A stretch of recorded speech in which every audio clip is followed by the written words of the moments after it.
Alright guys, welcome back to Strong Successful Male. So for today, I'm going to go on an email that was sent from a subscriber. This is from a guy. He is 36 years old, divorced, and I might say happily divorced after a couple of years.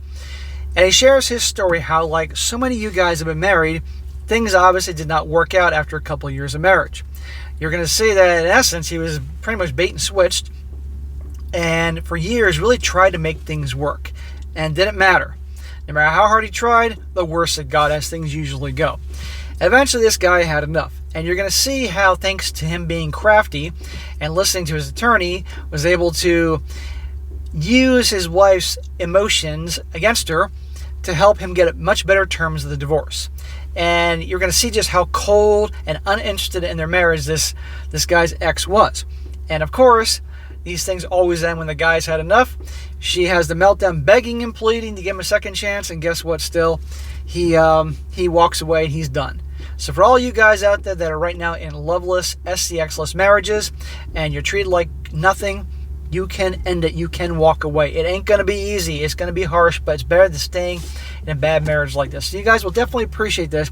This is one of these stories where it starts off with the guy's situation just gets worse and worse and worse, and then we have the comeback. It's a great one. I really enjoyed going over this. And this guy, I'm so happy now, is doing well. He says, "Greetings, SSM. A fairly new subscriber here, 8 months now, but I love the mission you're trying to give men the information to keep them safe, and I appreciate how you promote healthy living, gym, diet, friendships, hobbies, and staying on your mission. I decided to send in my story, and while it won't help all the guys out there, especially if you live in one of the no-fault divorce states, unfortunately, I do not. I'm going to be upfront. I did not want a divorce. Bro, most guys don't. You know, they really do want to try to change things around, but there's the point when enough's enough. I love my wife and would have done just about anything to make our relationship work, but I guess I'm the only one that felt that way." Exactly, man. Even after everything I've been through, I would still have loved to grow old with someone, but from the stories I've seen on other channels and yours, I'm having doubts that it's even possible anymore. I know that the people usually sending in the stories will try to twist things around and make themselves look better than they are, but for the sake of helping someone else not fall into the trap that I did, I'm going to share my story as honestly as I can be, warts and all. Bro, I appreciate that. It takes guts to for anybody to write in your story here. You know, because you know I'm going to give you shit and smack you, which I think, frankly, a lot of you like anyway. And you know guys are going to give you a hard time in the comment section when you need it. But at the end of the day, this is about support. And you can't really learn if you're going to like really do things to make yourself look better than you are and stuff like that. So if it takes balls to do that. And I respect you all. But I especially respect you guys that are going to say things that make yourselves not look too good, because it's the only way you're going to learn, and the only way others are going to learn from your mistakes. My story name is Mike, your code name. I'm 36 years old, and my ex-wife's story name is Linda. She's 35. We've been divorced since February of last year. I know. Happy Valentine's Day, right? We were married for 4 years and 7 months, but dated for nearly 4 years before we got married. Okay, so he had 4 years in there to get to know her. All right, now, I would have said a little bit longer than that, maybe 5, then at least a year of engagement, you know, but he had some time in there. And still, look what happened. It doesn't matter how we met, but after dating for a long time, with no major disagreements, not to mention that both our families adored us, I thought the next logical step in our relationship was marriage and planning the rest of our lives together. I believed that Linda felt the same way, and hell, at one point she probably did. But along the way, something changed. I still scratch my head trying to figure out what changed or what went wrong.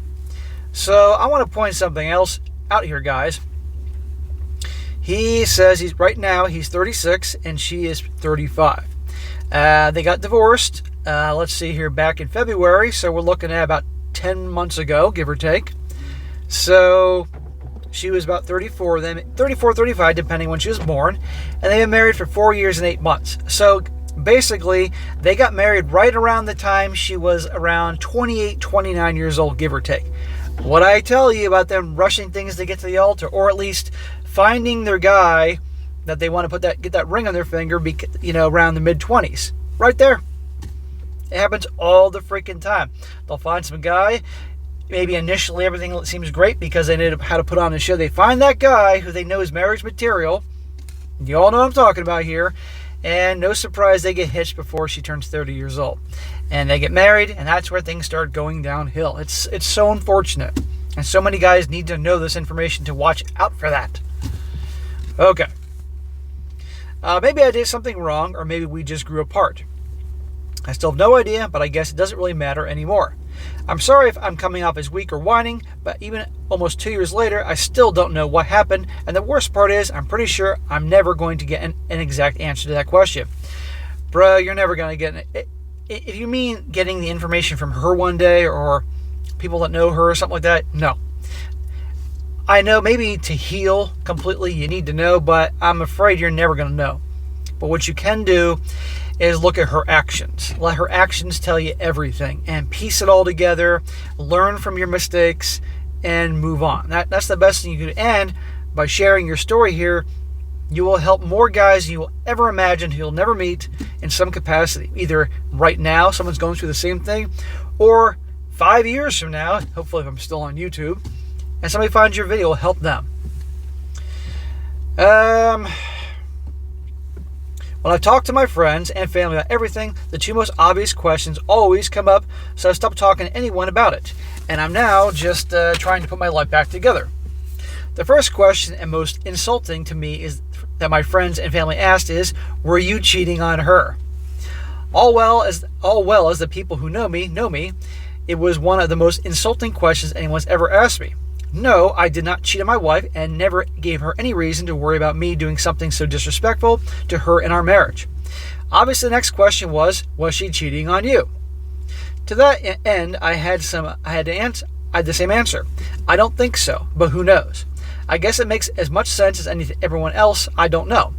If she was, I never caught her or any indication that she was, but I can't rule out the possibility. Well, we're going to go through your story here, or at least what you're sharing, and we can try to find some clues. But a lot of these stories, guys, you've heard them all, or maybe you have personal experience in this. If the SEX has come to a screeching halt, or close to a screeching halt, the odds are she's getting to someplace else, particularly if she treats you like dog crap and all those other things, because newsflash, women like the sausage as much. Well, let me rephrase that. Women like the SEX as much as guys do. Not the sausage as much as guys do. Before you ask, I am the one who filed for the divorce. Belinda is the one who left the marriage. I know that doesn't make sense, but I'll do my best to explain how my life ended up where it is. Divorce was the last thing I ever wanted to go through, but I wasn't left with a choice. Yeah, a lot of guys aren't left with a choice. Stay being miserable and treated like crap, or do something about it.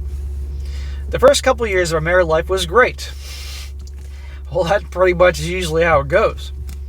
But that's how the entire 6 years we'd been together at that point were. It wasn't butterflies of a new relationship. We were solid and our plans were on track. Both of our careers were going well and our home life was secure. Sure, we both had our own friends that we spent time with, but I never slacked in making time for Linda, and she always seemed to appreciate my gestures. It was after we were married for a couple of years when I noticed the first changes. But at the time, I wasn't all that concerned. Where our intimacy was usually 3 to 4 times a week. It started slipping to once or twice a week, and that went on for about 5 months. When I realized that the once or twice a week was more than not once or twice every 2 weeks. So we start off the marriage 3 to 4 times a week. Okay, not too shabby. Could be better, but fine. Then over time becomes once or twice a week. Then once every couple weeks. You see where this is going? This is so common. And here's the interesting part, guys, by the way. There's no kids in the picture yet. And when there's kids in the picture, a little more understandable, especially babies and toddlers. Everybody's exhausted and crying and screaming and shitting and diapers and all that stuff like that, but none of that. It was a slow progression and at first was only irritating. But by our third anniversary, when that came around, it was every couple of months if I was lucky. I brought up to her several times thinking I wasn't doing something, but she always reassured me that we were good. If she had been going out, texting more, dressing differently, or any of the other telltale signs, I would have thought she was cheating on me. There wasn't any of that going on, We got home at our regular times, and more often than not, would spend the evening after dinner on the couch watching TV or doing something on the computer. Okay, so he's aware of the different types of signs, and he didn't see any of them. But women can be extremely crafty in covering their tracks. Extremely crafty. And it could have been a dude at work. Who knows? Or just simply, maybe she just became, asexual. I don't know. And just no interest. She roped you in, and then boom, that's it. I don't know. But regardless, your needs weren't being met. And as a husband, as a man, and as a married man, you are allowed to have those needs, and you deserved and have earned the right to have those needs fulfilled. And if you can't be taken care of, okay, you have a reason to have issue with that. And if it can't be met, then your needs can be met someplace else. And these are reasons that are often used to end marriages.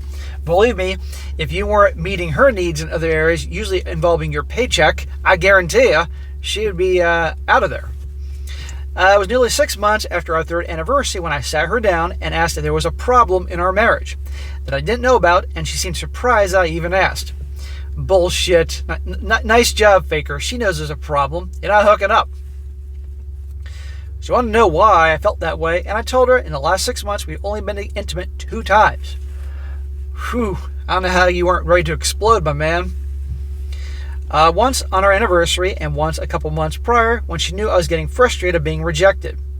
I told her that I felt like we were just roommates, and I wanted to know if she was unhappy about something that I wasn't aware of. She was adamant that there wasn't anything wrong, and she said she'd just been tired from work and hadn't been in the mood. Sure, honey. Is some dude, some Tyrone at work making you tired? This is the point, dude, before I would say anything. I would start looking at her phone when she was asleep. I would start maybe thinking about hiring a PI to watch what she's doing at work, things like that. Because now you're brought up, now she's on guard. That didn't make any sense to me. I told her I worked the same hours as she did, but I didn't neglect her, and she apologized and said that she would try harder. She said she had no idea how I felt. Yeah, sure. In the following weeks, I did get more SCX from my wife than I did in the prior year and a half. I figured that our issue was worked out and stopped worrying about it. I would love to be writing a story about how a rational conversation between a husband and wife set our lives back on track. Yeah, good luck with that one. For the first couple weeks after our talk, she was going out her way to show me attention. Of course, now she knows now she knows you're onto her. But by the third week, it started to taper off once again. This time I noticed it immediately because I started to get a lot of the same rejection excuses she gave me a million times. Other than her not seeming to want to sleep with me, I couldn't see anything else telling me she was doing something shady. But I was starting to wonder. Within 2 months of our talk, we were back to just being roommates again, and I was frustrated. This time when I sat her down, I asked her directly if she was cheating on me. You are never going to get her to admit that. Ever. Unless she already has her plan in motion. A guy, a place to go, talking to a divorce attorney. You're never going to get her to tell you that. First, she was dumbfounded that I would even ask her something like that, and then she got angry. She started to try and make me out to be the bad guy, but I shut her down immediately and asked her if she was cheating. If she wasn't cheating, did she not love me anymore? Good for you for not letting her twist it around and make you have to be the bad guy here. Because if she wasn't doing something else of our marriage, I couldn't understand why she didn't seem to find me attractive anymore. That talk wasn't as productive as I imagined in my head. Nope. She spent several days not talking to me, but it didn't affect me much since that's what our relationship had morphed into prior. So you're married 3.5 years, you're not getting it anymore, and now you're not, and normally you don't talk a whole lot at all. So yeah, you're roommates. This is not what you signed up for, my man. But I'm convinced that you got together dating when she was the point ready to look for a husband. Probably done riding the carousel. And I guarantee you, she's been riding the carousel because she's it is what it is. Found you, a guy who she thought was a sure thing she could rope in, have a good time with initially, and then when she got married, well, no. You said for a couple of years you were hooking up left and right, but then things dramatically changed. things don't dramatically change unless something dramatically changes in your situation, and I still think there's a guy. She's just a master at hiding it somehow. Or it's another chick, I don't know. I contemplated hiring a PI to see if she was doing something outside of our marriage, but decided against it since I didn't have any real evidence and that something was going on and it was expensive. Yeah, I'm sure it isn't cheap. I never researched it, but I think I actually should do that, a project, just researching what PIs are, what they go for. Maybe here in the South Florida area, because I'm curious, to be honest. But it'd be very much worth it. Instead, I went and had a talk with my dad. As embarrassing as it was, I told him everything that was going on, and he was stunned when I told him that I was basically in a sexless marriage. He asked the same thing I've been wondering. Is she cheating on me? I had no idea if she was, like she was freaking Houdini hiding her secrets. The only thing I knew for sure was that I was 33 years old, in the prime of my life, married to a woman I loved completely, and I felt like a damn priest. Well, that's the issue. You are way more into the relationship than she is. It's obvious, my friend. And it's unfortunate that you have to be the guy. It's unfortunate that guys have to really, they're setting themselves up for trouble if they're deeply in love with their woman. Because they're never going to truly call her on her shit, leave her when she pushes them too far, because they're just so enamored with her and so infatuated and in love, okay, if you want to call it that. Even though I have difficulty believing in the true in love thing at this point in my life. That's the problem. It's far better for her to be more into the relationship than you are, but you're way more into it than she is, and look what's happening. I wish I could say that he gave me some sage advice and that solved my problems. But he just said I need to talk to her. That was part of my problem. I've been talking to her. I talked to her so many times she didn't need to be there to have the conversation because I knew what her answers are going to be. Sounds to me like your dad is your typical clueless beta. And that's probably his relationship with your mother. And those are the types that you don't go to advice for. You go to advice from men that have a goddamn clue. That's what you go to. And your dad's not it. But I respect you having the balls to say this to your dad. I'm sure it wasn't easy. It was a few days after our argument that we talked. She apologized for how she'd been treating me and for her reaction. She said that she understood that I was frustrated and she said she was going to try harder. Then she brought up the idea that we should have a baby, like adding one more issue was going to solve the problem. Oh yes, the old save the marriage baby. How's that work out? I'm sure some guys in here have been in that situation and that hasn't worked out well. I told her that until our relationship was back on track, there was no way I was going to bring a child into the middle of this. I told her I've always been here for her and she won't talk to me. I suggested we go to marriage counseling to see if we could work out the issues, and she rejected it outright. I may as well have been talking to myself. Well, clearly she's not at all interested in working on this except for having a baby, and that's not going to fix anything. And basically making you out to be the bad guy, or ignoring you when you're not going according to her plan, or saying things she doesn't like. This is a terrible relationship. Get out, dude. And I know you do. And you've invested at this point 3.5 years in the marriage and 4 years prior to that. But you are in your prime. Here's the thing. Your prime is just beginning in your 30s. Her prime is bye-bye.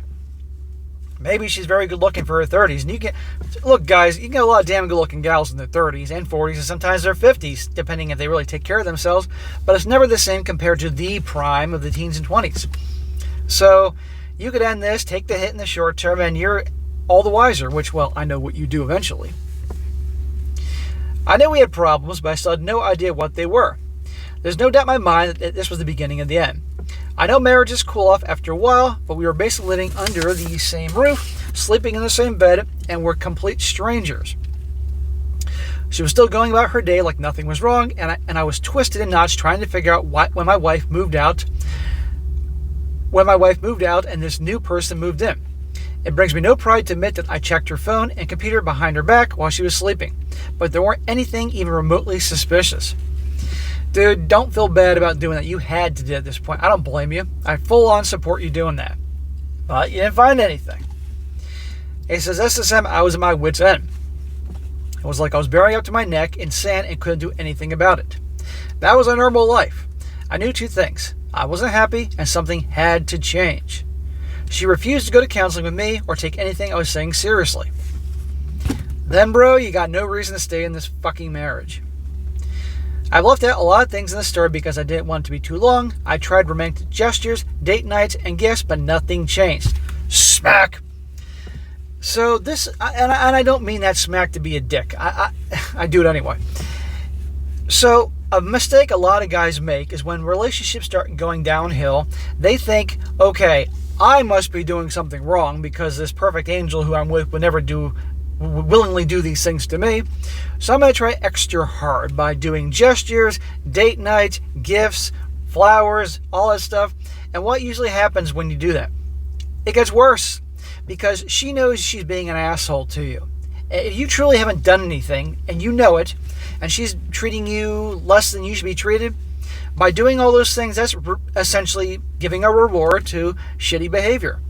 And when a guy acts weak, and that will be weak in her eyes by you doing nice things to her even though she's treating you like dog crap, she's going to lose more respect for you and treat you worse. Any guys been in that situation? I get the natural reaction is, I got to do something. I got to fix this. I got to do this.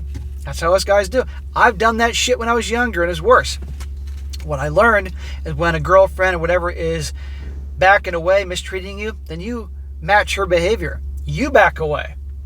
You don't do gestures. You don't do anything. And in this case, or at that point, you eventually break up with her, but you get my point. Don't give rewards and gifts and all that stuff when somebody's treating you like crap. It's not going to go well. And I get, again, why guys do that, but it's not going to work. And watch this. Every day we would get home from work. Every day we would get home from work, cook dinner, eat, and sit on the couch until bed. She even stopped trying to hug me or give me kisses in the morning before work or in bed before we sleep. So things are getting worse. What'd I tell you? I'm not even sure how to describe the feeling of being a stranger in your own house, but that's what I felt like.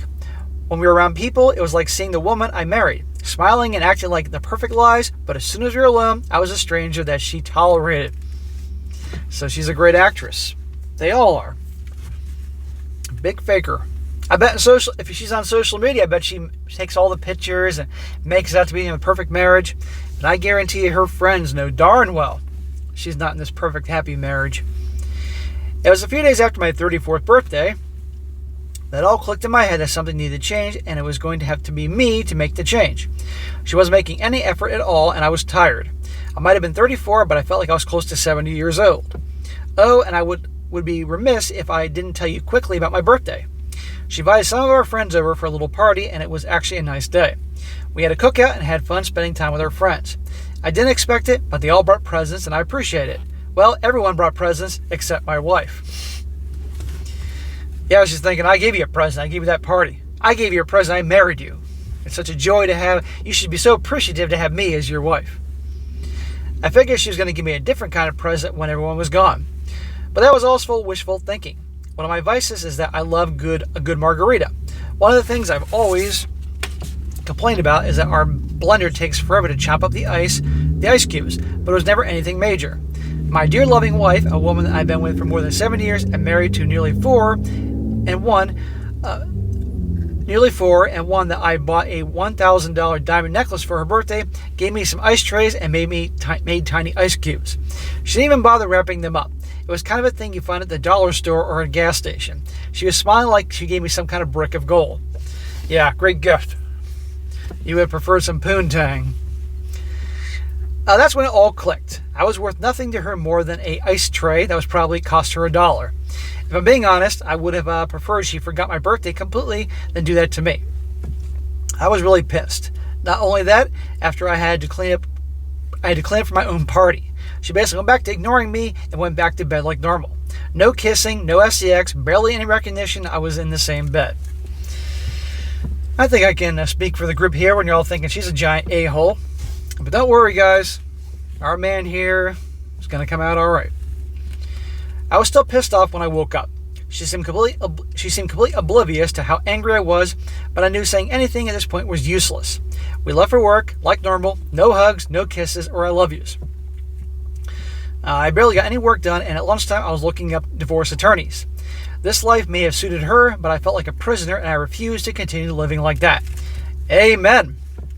I can hear Mel Gibson in Braveheart shouting freedom at this point. Put on some blue face paint, dude, and shout freedom. Just don't put on a kilt. I ended up meeting with the lawyer a few days later, paid a lot of money for the consultation, and spent the better part of 45 minutes laying out what my life looked like. I'm surprised you had to pay money for a consultation. Usually those are often free, but okay. The lawyer, a woman, okay, now I know why it wasn't free. The lawyer, a woman, asked me if I thought she was cheating on me. What is always the first question? I told her I didn't know if she was. She was hiding it well because I didn't have any evidence.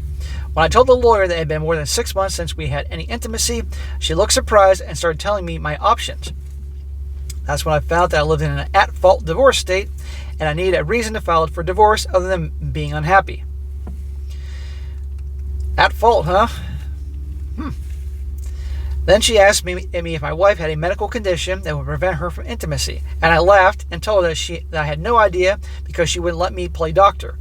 She suggested counseling before making such a big decision, and I told her my wife refused to go to counseling because she didn't think there was anything wrong with our relationship.